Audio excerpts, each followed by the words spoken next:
You may recognize our next guest from the 90s Disney show Smart Guy. Please welcome John Marshall Jones. How are you doing? I'm doing great, Zaina. How you doing today? I'm amazing. I'm feeling blessed and highly favored, There you go. There you go. So, John, can honestly, you've been in over 10 television series, 20 feature films, and you have made over 100 television episodic appearances. Now, which exactly was, I wouldn't say your favorite, which you can name a couple that really stood out in your mind? Well, the one that stands out the most is Smart Guy, because there was a lot of other stuff that went along with that. I mean, I'm really happy that the show was popular. But when I came to Hollywood, the predominant image of African American males in the media was negative, and so the stuff they were producing was, you get to play a pimp or a pusher or a drug dealer or thug number 3 or whatever it was they were offering at the time. And I came to understand that movies and television at the time were the 3rd largest export in the American economy.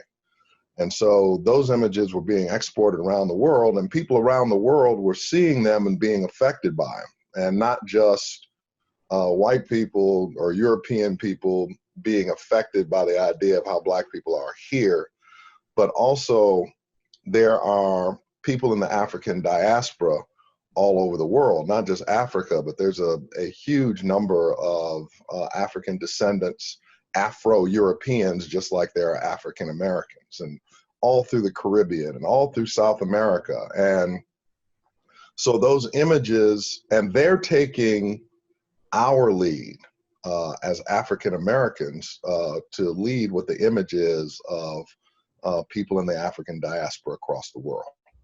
And so I wanted to do something that was positive, and it took maybe 10 years of turning stuff down until Smart Guy came along.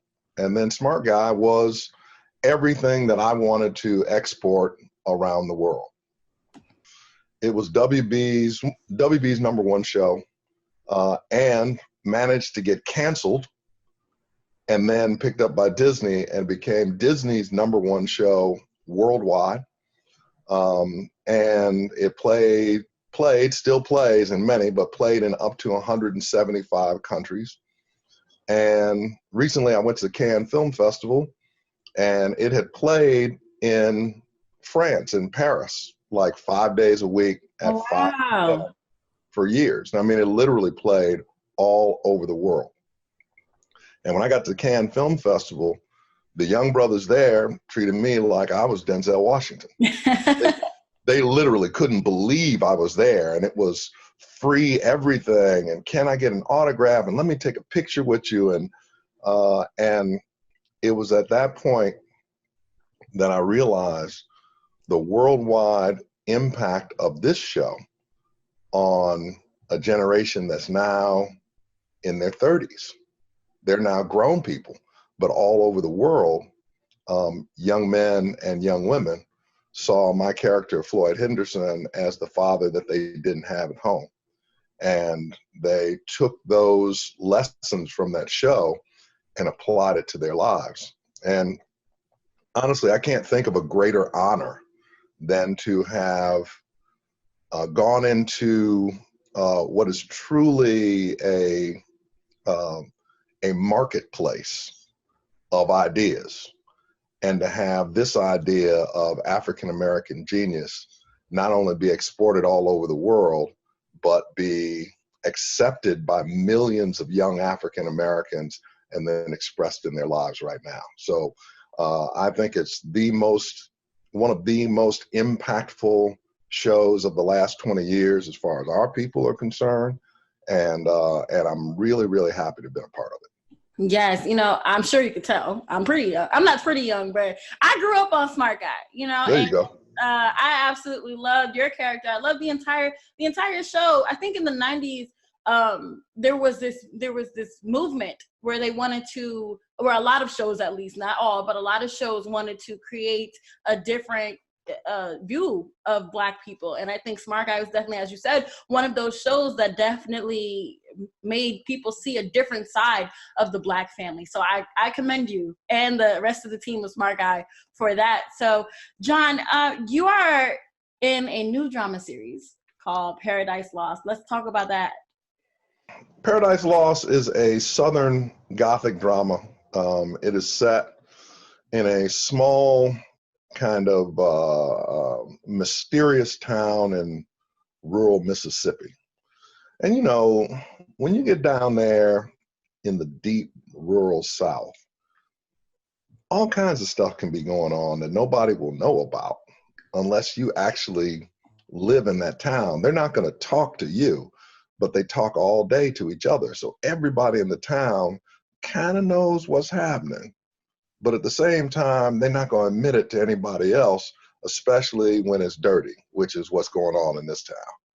There's a bunch of dirt going on that everybody kind of knows about, but nobody's really trying to do anything about. And it's affecting the way that the people interact with each other, to the point where there's this cross section of religion and the supernatural that happens in this town that people, again, they know it's going on, but they don't really want to talk about it. I gotta watch it. It premiered on the 13th of April, correct? Correct. I'm excited to get into it. I've been binge watching a bunch of shows, so you know, it's on my list. Oh yeah, well this is one that you can comfortably binge watch. It's 10 episodes, so if you binge like I binge, you can get through that in a weekend. I can get through that in a day. Challenging me. I can get through that in a day. Yeah. So listen, John, you know, as we see in your background, you are a brother of Kappa Alpha Psi Fraternity. And, you know, I went to an HBCU. I didn't pledge anything, but I know a little bit about the National Panhellenic Council. So I admire the work of the brothers there for Kappa. And you are a spokesperson for the Kappa League. Now, can we talk about that briefly? Yeah, I'm the national spokesperson for Kappa League, and we are the oldest and most successful African-American male mentorship program in U.S. history. We were founded in 1922, the Guide Right program, which Kappa League is under. And in 2022, we will obviously be having our 100-year anniversary. And so to celebrate that, we are expanding Kappa League through partnerships with the Black College Expo and also with the Common Black College app. And our commitment is to get 140,000 young men into college by 2032, which is over a 10-year period, and to help to revitalize the HBCU system. You know, and I absolutely love that. As I said, I went to an HBCU, so I love the promotion and the growth that people put towards an HBCU. So thank you, John, so much for joining us. I'm really excited to check out Paradise Lost. And honestly, I think that you have been an amazing person when it comes to, you know, advocating for the Black family and the Black man. As you can see, as you've said several times in this interview, that you believe that, you know, Black people need to be shown in a different light. And I think you've accomplished that in many ways. So congrats to you. I'm really excited to check out Paradise Lost. And yeah. Well, I appreciate it. And I just want to say, what you see behind me is our motto, which is motivated mentorship. And again, you know, we have 140,000 initiates of Kappa Alpha Psi. And that's why we're putting 140,000 young men into college, which is one for every initiate over the course of 10 years. And we have our own channel. It's called Kappa League TV, which you can come to at kappaleague.tv. And you can see not only the featured videos, which kind of tell the story of Kappa League and Kappa Alpha Psi, but also we have the young men creating news reports of what they're doing in their chapter and sitting down at the news desk and being an anchor and introducing the story, and other young men out with microphones interviewing people,